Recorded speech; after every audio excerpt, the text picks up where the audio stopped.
So hello guys, today I am going to show you how to open this any file from our command prompt user.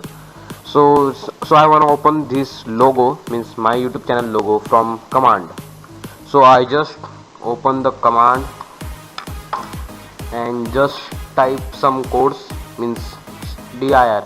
This means the directory, means we are working in the live directory, means we are working now in the C user Rastek Nation directory, means now I am in this directory. At the same time, this all the things are showing in the command.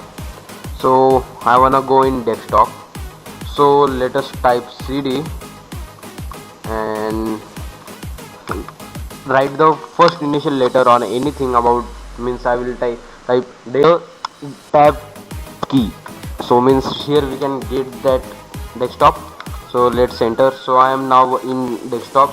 So let us again see what's in our desktop. See, now these files are in the desktop, means you are able to see desktop, means this folder, time logo, means this logo, and timetable, means this one timetable, and the one folder which is known, which here is not able to show, that is showing dot dot.